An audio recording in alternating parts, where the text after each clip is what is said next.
I can't explain my way out of what I behaved my way into. So if I find myself explaining my way out of something rather than coming to terms with what it is, I can learn from that. That's not who I am. If I behave my way in, I can behave my way out.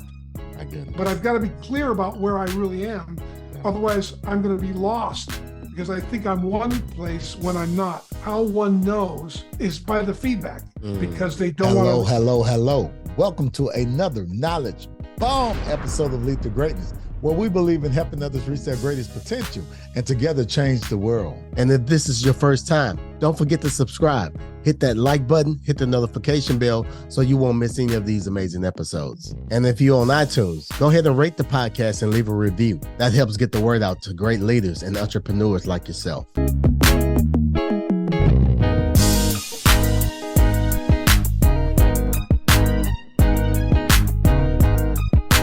This is Cedric Francis, and you're listening to Lead to Greatness.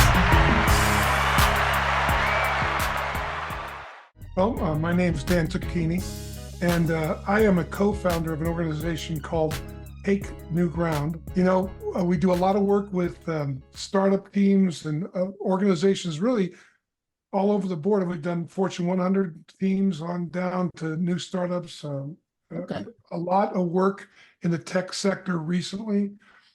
Everything from putting a board together, a leadership team together, mergers, acquisitions, usually where there's conflict and people want to, and a team wants to overcome it quickly and make it useful, have the conflict actually contribute to their mission, they call us. Let's say you have a leader. This team didn't hire any of the individuals, and the individuals are disgruntled, and they can't even get along with each other. They don't trust each other.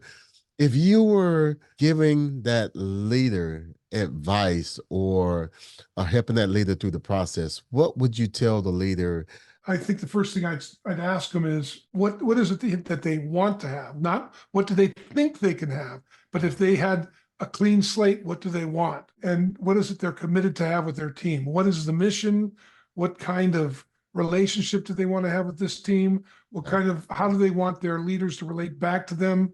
Then I'm going to listen really closely for how much of their story is rooted in I'm new. And I'll usually end up asking, how long do you want to be new? Wow. Right? Yeah. Because it's a scapegoat in my experience that I'm new. So somehow I'm detached from, or I can't reach what I need, or, I need some time to get up to it. And I usually ask them, how long do you want to be new? Because normally a new CEO, their credibility is much better in the front end, right? Like they've got some room to move, and that's the time to start really assessing, having the tough conversations. And then that's one of the things I'd ask them, what are the top 3 conversations you think that need to happen that you're afraid to have? And let's talk about those.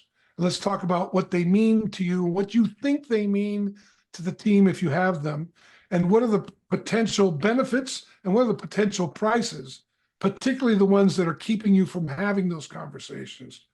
And let's look into those difficult conversations and see what's wanted and needed in order to have them and have them be beneficial to the mission. What type of questions should they be asking their team members when they first come into this role? Well, firstly, I think they ought to be aware of the tyranny of how. The question, how do we do this, is problematic out of the box. Gotcha. Really got to ask the question, what are we committed to, and who you willing to be in having that happen? Like, you've got to get in touch with your level of commitment, because the only thing that produces a change is a stand. And a stand is a level of commitment that says, hey, here I am. Not only am I here, I'm closing all the back doors, and I'm willing to do what it takes. And if I'm in that space, I have a whole different mindset. I'm going to ask different questions. I'm going to want to know who's over there and how are they relating to what we're up to. What I've found is a new CEO has the tendency not to make the moves that are wanted and needed because they don't want to ruffle feathers. They don't want to appear like a jerk, rather than people getting that they're committed to something bigger than their own vision, their own like looking good. And they're committed to the mission, and the mission's worth giving themselves to. And then, what comes out of that is understanding and helping people see that if they give themselves to the mission, they too will be taken care of. Most leaders have a tendency to ignore the personal agendas that need to be addressed in order to get alignment in the organization. Wow. And it's in that process of understanding the personal agendas on the team, how they align with the mission or not. And if they don't align with the mission, those individuals either going to need to reinvent what they're there for, or they need to get out because it's not going to be good for them or the team in the long run. That's a nutshell version of something that takes some finesse, a lot of courage, and a willingness to continue, a sense of perseverance. Yeah. One of the things I talk to leaders about is when we start this, it's going to get worse before it gets better. And it getting worse is probably a good sign that you're on the right conversations, because you're going to disturb the status quo, the status quo that produced what people said they don't want. Yeah. And that is a load of knowledge. This is really good. This is really good. What would you say are some core principles or strategies that consistently contribute to building a strong team? Well, number one is courage. The courage to be honest and to know that what I'm honest about may not be the truth, but I'm honest because I want to find the truth. And I'm willing to have my ideas challenged in the context of the vision. I think that's number one. Like, I don't have to need to know what it's going to take. I need to be confident that no matter what happens, I can articulate it, I can engage it, the circumstance in a way that brings forth the vision. So that way of being is number one. Number two, I would suggest that I can't explain my way out of what I behaved my way into. So if I find myself explaining my way out of something rather than coming to terms with what it is, I can learn from that. That's not who I am. If I behave my way in, I can behave my way out. My goodness. But I've got to be clear about where I really am. Yeah. Otherwise, I'm going to be lost because I think I'm one place when I'm not. How one knows is by the feedback. If I make a request and people accept the request, but it doesn't get fulfilled, there's something missing in the conversation. So I don't let dangling bits go. The smallest thing that was somebody promised to do and didn't get done, I need to understand, we need to understand what's wanted and needed to have that work. What worked, what didn't work. And once I see what's missing, I can see what's wanted and needed. So these are like really key points. When there's a breakdown, it's a simple principle, but the longer I wait to handle a breakdown, the more precarious, more dangerous, the more costly it becomes.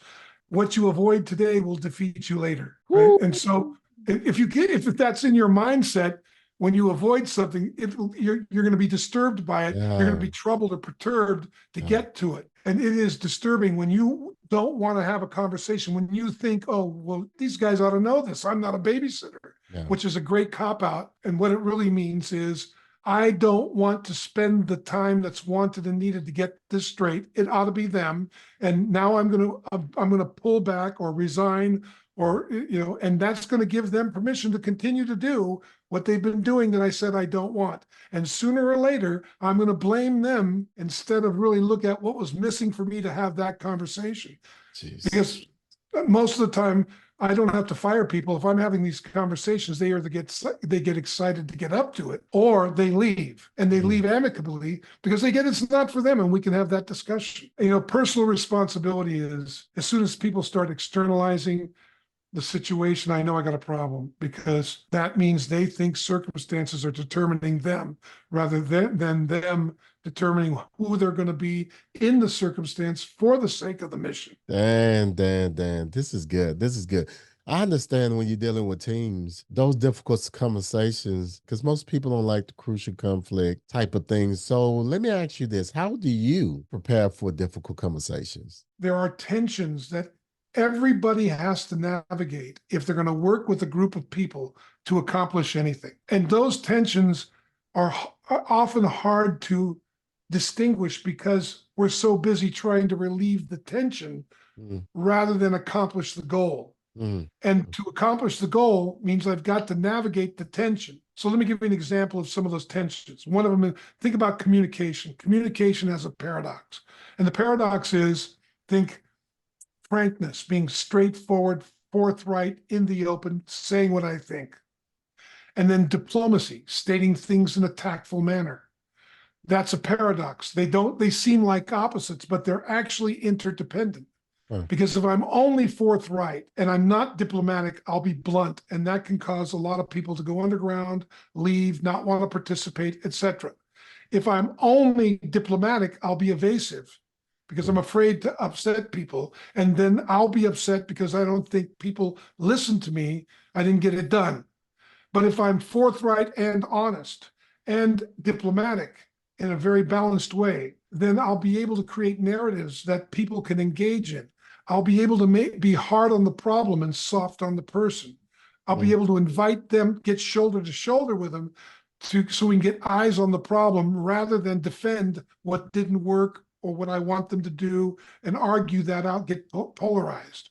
And that's a really subtle thing. It has huge impact on the culture of the team. So we want to know where the individuals are first, and then we work with the individuals. And if we have a good discussion with individuals with other team members, one of the things I said to one of the parties was, what are you upset about? And they said, well, this circumstance, blah, blah, blah. And I said, okay, are you upset at the circumstance, or are you upset about what you made up about the circumstance? Because when you're upset, you're really not upset at the circumstance. You're upset about what you're making up about it, and you're anticipating the failure of what you're making up. Yeah. So if you can catch that, then I can be very open. I can be still upset, but I won't project it onto you. I might be frustrated because I see it a certain way, but I know it might be some other way. And usually we talk about, are you willing to look at this differently? So those are ways of engaging with people. Those distinctions provide huge margin for people to recover themselves and re-look at the problem. We actually, when we work with a team, we realize there's 3 steps, 3 distinctions we want to get in. First is, if the team members aren't willing to manage themselves, they're never going to be very congruent or consistent in leading others. So the first thing is to get people to manage themselves, to manage their conversations, and to be able to invite other people to help them see things differently than they might be seeing them if they're stuck or conflicted or ready to shut down, that kind of thing. The second thing is, if they're clear about that, then leading others becomes a much more exciting endeavor, because they're able to find new ways to look at the problem from new perspectives. Which, you ever see somebody who's resigned or skeptical or stuck, it's because they don't think there's a way through what they're facing. Now, anybody who can see a new way, I've been with a million teams, right? And if you open up a possibility that they never saw before, all of a sudden they're anxious to go back again. Okay, good, because what's on the other side of that represents the goal. And if they can get to it, then they're excited about going after it again. So as a leader, my job is to really support them, stand shoulder to shoulder with them, have them help me see what they see. I can help them see what I see, or help them see what the team sees, and get those conversations in a way that people can reinvent the way they see the problem. That's the first key. And if they can re-see it, then they're going to take new action. But if they see the same problem over and over again, they're going to be stuck in a rut. They're going to get depressed and despair because there's no way they're going to think, I've tried everything. That's what you usually hear. I've tried everything. Yeah. Take new ground. What inspired you to begin this journey, and why? I was doing work with gang members on the East Coast, coming out of gangs, going back into society, re-entry. And I created a curriculum for a company called Straight Ahead Ministries out there. They're the most successful in the country. Agreement on both sides of the aisle. It's a really potent program. And I utilize what I do with clients there. I have a saying, we're all criminal, just some of us are more arrestable than others. And a young guy in a church in Southern California, he's the head of their social outreach, big church, and very connected in Los Angeles. And a guy came along who had inherited $100 million and wanted to make a difference in community. So this guy kind of helped him get clear about what he wanted to do. And the guy wanted to give lifers in prison a second chance if they could, help them re-enter and really, get back in and not go back to jail. The recidivism rate's high.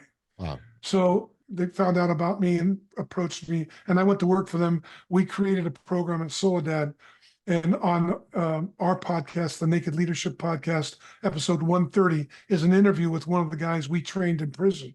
And what we did was we went into prison and we trained 20 thought leaders, change agents, and we taught them what we do.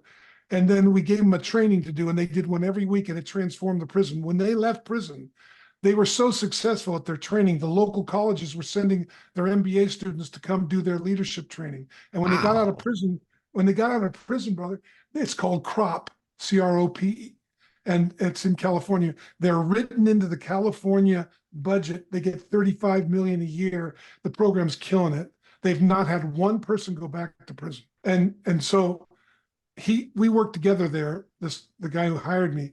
And when he got fired, I left as well. That gentleman and I became good friends, and I trained him to be a coach, and he's really gifted. His name is Adrian Kaler. He's the most gifted coach I've ever seen. When you see somebody come along and they got game, and you go, that's a Babe Ruth, that's a Michael Jordan. I want that guy on my team.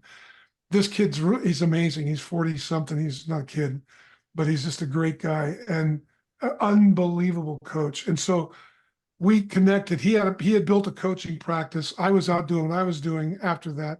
And he approached me one day and said, hey, look, I've got opportunities to consult deeper than coaching, but I don't know how to do that. Would you come on board and help me? Would you coach me? I said, sure. So I went on board, and we really hit it off. So we merged our companies about 6 years ago and formed Take New Ground, which was the name of his company at the time. And I just took my company and merged into his. And then we started developing what we're doing. And we've got a number of consultants. We've grown the business. And I think we've doubled it every year for the last 4 years. Amazing. I love the work. I think when you love something, even when you fail, it contributes to the character of your development, and we've failed more times than we've succeeded, but that's part of the process. And we take it to heart to really look through failures, learn from them. One of our values is there's no conversation too difficult that be had. And if there is, then that's going to be the end of us. That'll probably be what defeats us in the long run. So a little bit about my history. So, when I was a young man, I was an athlete, an All-American in 3 sports. And I went to college. And when I got to college, I realized that I was playing with other All-Americans and they were as good as me. And I just didn't have the motivation. So I started dealing drugs and got deep into that, got very criminal, left college, bought a small movie theater in Northern California and started laundering money through it. Wow. And met my wife there. She didn't know what I was up to. She used to ask, how do you make so much money when nobody's in your theater? I used to tell her special matinees. But long story short, she discovered I had a double life. And it was right when we had our first child. It was about 10 years into the relationship. We dated for 5. Wow. And then we were married for 5. And when we had Danny, my son, who's now 40, she basically came to me and said, look, man, she discovered what I was up to. And she said, I can't do this anymore. Either, I've got a life to look at. Either you're going to get up to being his father or I'm going to leave. And honestly, I didn't think I had the stuff to go legitimate. I just had no trust in myself. I was a voracious reader, but I considered myself lazy in so many ways. She really helped me come to terms with her. She and my grandfather and my father, that saying, you can't explain your way out of what you behaved your way into, is my life story. At that time, I thought I could explain myself out of anything because I'm a good communicator. And so I gave up that attempting. It still comes up, but I noticed it's like we have this thing, another saying, hug the cactus, which is get close and bring into you those dark things you judge yourself for and learn what they're trying to tell you about how you're relating to the situation. And when I start exaggerating or lying or misdirecting, it's because I'm insecure. And if I can see that, then I can come back and get honest about where I'm at and face what I'm afraid I might lose for the sake of the integrity of the relationship and the long-term possibilities that could exist. My biggest fear in life is being a fraud. So a lot of my life, early life, I lived trying to prove I wasn't a fraud, which made me a fraud because I wasn't being who I am or what was going on for me. I wasn't verbalizing that. I was verbalizing who I thought somebody who was not a fraud would say. And my wife really helped me see that. I thought I could come to terms with and welcome that into my life, like not try to get rid of it, but use it as an ally to identify, to help me notice when I'm off, when I'm not authentic. Like it's like if you want to be authentic, if I want to be authentic, I've got to come to terms with my own inauthenticity and embrace it. Kind of a Jungian principle of welcoming the shadow self in. Yeah. And that's been helpful because I can get to the truth a lot quicker. Yeah. But it always comes up. It's just signaling to me that, oh, stop, get real. If you've lied here, speak the truth, confess, stand, listen. What I'm really learning is the more of that stuff I deal with, the better I become. Because I'm like, man, I'm just, yeah, and I still paradoxical. It's paradoxical, right? Yes. And it's like it just it doesn't it just so it's like a prison cell. It's like you coming out Oh of man, one cell. you hit it on the head, brother. One of the things when I work with kids in prison, that's usually I'm the only white guy in the room. It's usually Latino, Black, Dominican Republic. I've done a lot of work on the East Coast, and they're not going to trust me right out of the box. Yeah. And the way I get their trust is just being straight up and honest about my own struggle. Yeah. And about what you just said. How often do we find ourselves lying to get what we think we'd never get if we were honest, and trying to live up to something we're not? Yeah. It's I call it, it's the imposter syndrome. Yeah. I want to live up to something I'm not. Yeah. And like I think like who I am isn't enough. Yeah. So it's this weird dichotomy. Like there's a guy who said, there's a psychiatrist, William Glasser said, human beings' sense of themselves ranges from flattery to pure fantasy. And the sad thing is that the flattery and fantasy covers up the gifts that are much larger than the imaginations that they make up. Yeah. Oh my right? goodness. And that's to get that across. And we work with executives at that level because you can see it when people are doing it there. Yeah. And we say, come out from behind yourself and let's join the conversation. Yeah. Because the conversation is the relationship. Yeah. And another thing is done for me is the team I work with. Now they feel is okay. I mean, it builds the trust between, me and them or whatever. Like, okay, he's not trying to be up here and whatever. But it also builds this like thing within them, like, okay, we're humans, because they, people, they have a certain perspective about me, because it's one thing about my actions, but it's another thing about the stuff that's going on in my head. Right, wow. I mean, I fought Goliath 5 times just to make that decision, and just to have that conversation, right? Just to say that, right? Yes, and so I'm beginning to have more conversations about that. It's like, like letting people know, and people on the team is like, oh wow, you really thought that, at first, but it's like, oh, you really thought that, because of the perspective they have on me. It's like, no, this is being a human. So it makes the team better about me being transparent. So, and if they're not up for that, if they're looking for something different, or they're afraid of that, they'll leave, which is great, because you're going to attract people who want it. When you shared, that was interesting, because I've struggled with very similar like similar racket, I call it, or like a front, the nice guy front, right? And the nice guy front behind it, I always say, is a silent hater. And if I could set that silent hater free, I'd become a comedian. I can laugh at myself, and I can say what I really mean, and it makes a difference. But when you were relating that, I was going, check. I have that one. That one's, I bought that T-shirt. Yes. Dan, I'm really enjoying this, but I know all good things has to come to But this has been an honor. I'm having this conversation with you on today. But before we leave on today, if someone wants to connect with you and what you're doing, where should they go? A couple places. Okay. Go to takenewground.com is our website, and it's not complete yet, but you'll see that it's there, and it'll give you the general information. We have a leadership training called the Revenant Process, which is wearerevenant.com.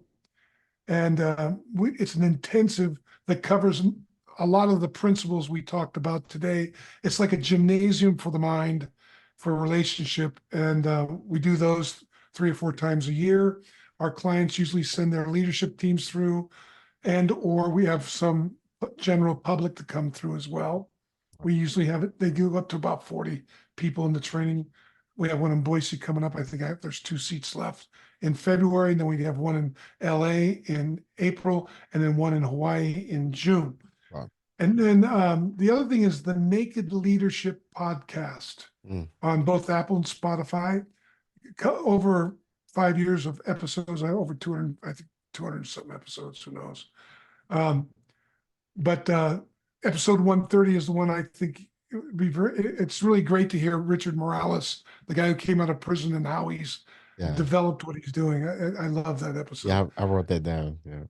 So those are the best ways to kind of find me and our partner, my partner, Adrian, my wife, who is the head of the coaching department.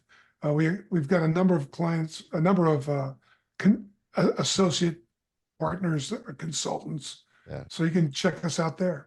Wow. That's awesome. Beautiful thing you're doing. Yeah, I seen your wife was a part of it. I seen Adrian. He looks like he's nothing to play with. So yeah, definitely. No, I told him, man, it's fun to find somebody who's younger than you that you can learn from in a big way. I mean, he is amazing. Yeah. I really love him. Yeah. On behalf of the Lead to Greatness community, I want to thank you so very much for taking time out of your busy schedule and adding value to us all. Well, Cedric, thank you, man. You're very thoughtful. Thank you very much. We want to thank you for joining us today on the Lead to Greatness podcast. So remember, if you help others reach their greatest potential, together we can change the world. Peace.